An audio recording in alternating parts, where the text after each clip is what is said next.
Hollywood, Bollywood সহ প্রায় সব ইন্ডাস্ট্রিতেই জনপ্রিয় অভিনেতা অভিনেত্রীদের সন্তানদের সিনেমায় নাম লেখানোর ব্যাপারটি বেশ দেখা যায়। কিন্তু বাংলাদেশ তথা টলিউডের চিত্র একেবারেই ভিন্ন। শাবানা, ববিতা, কবরী থেকে শুরু করে জসিম, ফারুক, আলমগীরদের মতো তারকাদের তুমুল জনপ্রিয়তা সত্ত্বেও এ পথে পা বাড়াননি তাদের সন্তানেরা। শুধু তাই নয়, টলিউডের প্রিয়দর্শিনী খ্যাত অভিনেত্রী মৌসুমীর সন্তানেরাও আসেননি রূপালী পর্দায়, যা নিয়ে আক্ষেপ ঝরে পড়েছে মৌসুমীর কণ্ঠে।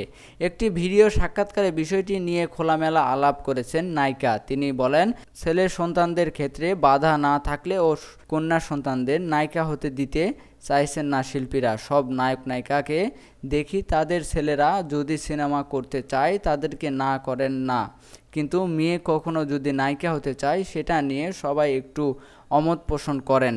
ভাত দে সিনেমায় নজর কেড়েছিলেন নায়ক আলমগীরের মেয়ে শিল্পী আঁখি আলমগীর।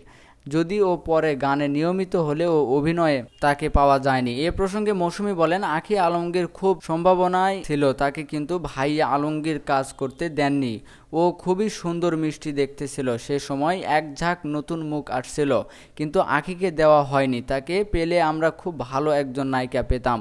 চম্পা আপার মেয়েও কিন্তু অনেক কিউট। চম্পা আপা তাকে কখনো নায়িকা হতে উৎসাহ দেননি। দেখা যায় যে আমাদের অনেকেরই মেয়ে আছে যাদের আগ্রহ থাকার পরও সিনেমায় আসতে দেওয়া হয়নি, অন্যভাবে বড় করা হয়েছে। কেন যেন আর্টিস্ট হওয়ার ব্যাপারে সবার বাধা।